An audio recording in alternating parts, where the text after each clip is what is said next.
Alright, here we go.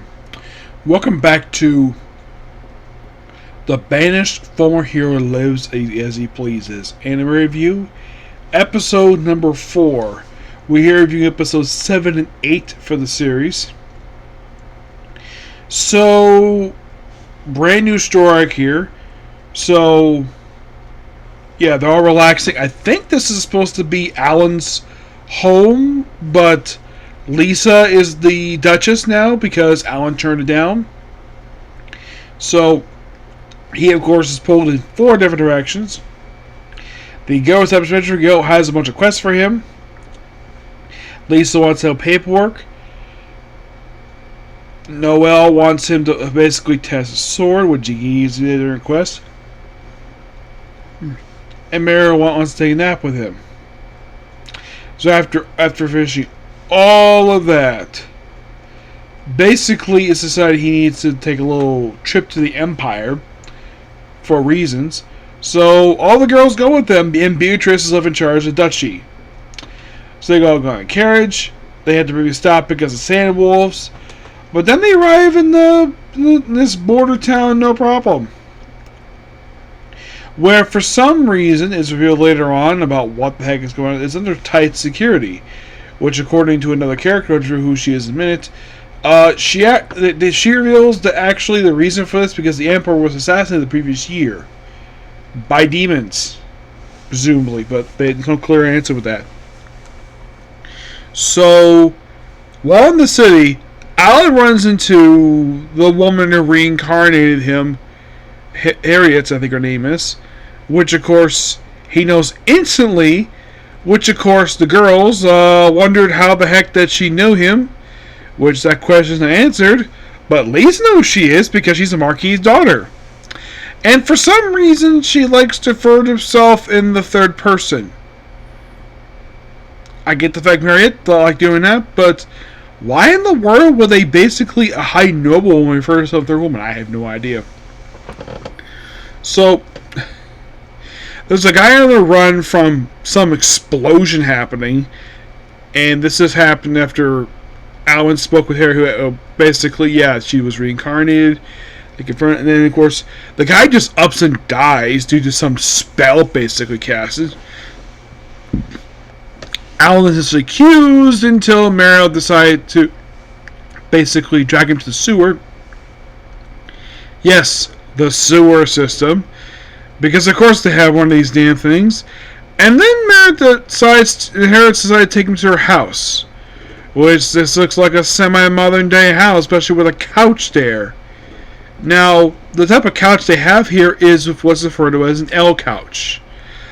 I know what this type of couch is because my late uncle used to have one before he decided to randomly sell it. Yeah, he lived in a split level home, so he had at one point he had L-shaped couch. This was like almost 30 years ago. He had this damn thing. When I last visited him, he apparently got rid of the couch for reasons. So now I've seen other couches where they got armrests in them. These big humongous couches, and of course the girls basically hop up and down, and these nice comfy chairs. So basically, kind of explain the whole thing about the Marquis apparently dying at some point. They've been long dead. Okay. So, I get the fact they've been long dead, but could you possibly reveal exactly what the heck happened? And this conversation I mentioned about the whole thing with the Emperor. So they have to stay there until the situation calms down. But of course, basically Noel wants to go out and check out the basically the blacksmith shops. Now, of course, Alan can't go out because he is wanted by the Knights for murder, despite the fact he didn't cast any spells. By the way, no mention of gifts this arc. Yeah, they do explain the whole demon thing here, which is weird how they explain it. So, then the elves look at her and think, oh, because she's cute. No, that's not the reason why. So, then she proceeds to take everybody to her backyard. By the way, when they arrive there, of course, basically, Alan notices basically her butler, His name is Silas. And apparently he used to be the head butler for his house. Apparently after he was cast out, a lot of the servants resigned because they probably thought, so, yeah, that was a terrible idea. And of course, basically, Harriet basically took them all in as her servants. So, despite the fact it's nighttime, she basically casts a spell and has everybody go to another dimension where the elven forest is. And it's revealed that Noelle, despite the fact that so apparently her grim sight that she has makes her the fairy sovereign, makes her the ruler of these elves. And there's also 2 demons there. Now, how they explain the demon thing is weird, to say the least. So, despite the fact we kind of had a demon appear in the previous episodes, like, though apparently we couldn't, the way they have it here is bizarre, to say the least. It's like, we don't get a clear thing. It's like all black with red eyes. Like, could you show what these things look like? And then it's revealed that humans become demons because of distrust for some reason. And somehow these people get birthed to demons. And then they're cast up because of demons. By the way, no Demon King. No demon territory like a lot of fantasy series. It just, no people becoming demons because of emotional distress, which I find this kind of a weird explanation for demons. At least it's not as weird as our demons Love the Upright, where demons in that series were these weird CGI globs. Here is just an emotional state. So apparently, the leader of the Knights is apparently looking for the Elven Force for reasons when they run into a kid named Philip who basically tells them not to mess with the stones with the liege. This kid, for some reason, has got the same hair color as Noelle. I'm thinking this kid, Philip, might be her brother. Because they have the same hair color and the faces look very similar. I wouldn't be surprised about that. Yes, and later on, he is confronted by one of the city guards who don't know what the Elven Forest is. This is kind of weird because Elven Forest is not usually like some other dimension thing. Usually it's a regular forest. At least this looks like an Elven Forest I've seen a lot of their anime. You know, where it's built the trees. And apparently, the way this Elven Forest works is that anybody who leaves this forest gets their memory wiped to the damn thing. Which I thought that was kind of weird. So, and the thing is, despite the fact not trusting of humans, they apparently have no problem because they're friends of their sovereign, which of course Noelle is not accepted because basically she's a blacksmith. The first is a smithy. It's like, is anybody afraid to say the word blacksmith? Because that's what she is. She's a blacksmith. Not a smithite, whatever they call it. I thought that was kind of I don't know if that was Crunchyroll doing that, or that was basically Studio Dean doing that for some reason. Yeah, Studio Dean made the show. Yes.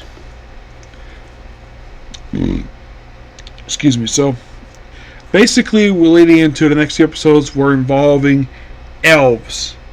So it's like, we kind of set this up during the first half of the season, and then now we're exploring Noelle's backstory. Well, before she met with Vanessa. And apparently she's been gone from this forest for 10 years. Also, it's revealed that apparently none of these elves can have children, despite the fact there's kids here. Which, I'm like, since when does that involve having a sovereign? Like, does a sovereign enable them to have children if not being there? It's like so much confusion here. And it's not the voice. I don't blame them for this. I don't know if I'm going to blame this on Crunchyroll, the way they translate the subs, or how it's originally done in Japanese. I don't really know who to blame here, because I thought a lot of the explanation stuff that explained, of course, these 2 episodes, I found it very confusing, to say the least. I thought it's like half the time I feel like I need to scratch my head at the weirdness we have here for these episodes. That's what it seems like, though. It seems like very inconsistently written. Yeah. Also, the person who is the regent, his name is Percy. Interesting name. I like the fact basically this show has a lot of character names which are very easy to pronounce. Which I'm sure that's probably the creator's idea, that either that was probably how it was translated to where like a lot of the characters' names were easy to pronounce. Like the main character's name is Alan. Yes, Alan. That name itself is not a very common name I hear in a lot of anime. I mean the only common name, well, here's the thing. I come across maybe 2 anime where the lead character's name is Alan. The most noteworthy one is D. Gray Man. Yes. I like other anime where I get a lot of comparisons just by watching from anime I've watched. This show in particular, it does something different per se. And I feel like I see a lot of originality with this show. Yes. But right now we're only 8 episodes and we have 4 more to go. I'm going to save basically the rest for tomorrow, okay? So yeah, that's particularly a particular view. Please be sure to like, comment, subscribe, turn notifications. So see you tomorrow. Bye.